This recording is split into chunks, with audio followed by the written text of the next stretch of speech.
आज पूर्वाह्न जिला मुख्यालय स्थित कौशल कला मंडल पड़िया आरंभ होइछि जिला स्तरीय कृषि यंत्रपाति मेला। एथिरे कृषि और कृषकर विकास सह कम समय अधिक अमल निमंते अत्याधुनिक ज्ञान कौशल शैली तैयारी होइतबा एवं उन्नत मानर यंत्रपाति गुड़िक प्रदर्शित होइछि। एही मेला माध्यम रे चाषी माने किपरि अधिक उत्पादन एही यंत्रपाति द्वारा करिपारिबे से संपर्क में कृषि संबंधी कर्मशाला कृषि यंत्रपातिर रिहाती दर में बिक्री और प्रदर्शन अनुष्ठित होगा। 14 तारिख आसंता 18 तारिख जाए यह मेला चलिब। मुख्य जिला कृषि अधिकारी सुभाष चंद्र बेहेरा सभापतित्व में कार्यक्रम अनुष्ठित होता।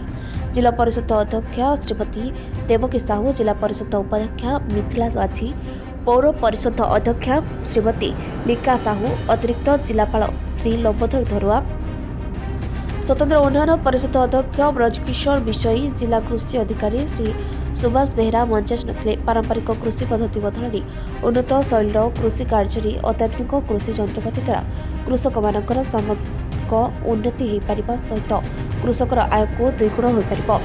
राज्य सरकार मध्य चाषी, अनुसूचित जाति और जनजाति महिलांक निमंते तथा स्वयं सहायक दल मानक पई रिहाती दर मध्य जगाई दैछथि।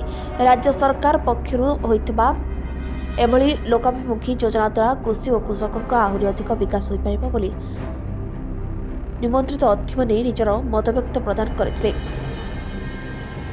रिहाती दर में गोटे जगार सब प्रकार यंत्र किणाबिका उपलब्ध, बैंक लिंकेज उपलब्ध होगा सह चाषी मानक सब प्रकार सुविधा पाई विभिन्न विभाग समन्वय गोटे जगार उपलब्ध कराଯାଇଛି। कृषि विभाग विभिन्न पदाधिकारी एवं कर्मचारी एवं चाषी विभिन्न अधिकारीगण जोग देते। मंच परिचालना योजना अधिकारी श्री सुधाकर नंद करथिले। शेष में सांस्कृतिक कार्यक्रम परिवेषण करा। बलांगीर इंदिराणी मिश्र रिपोर्ट, रिपब्लिक ओडिशा।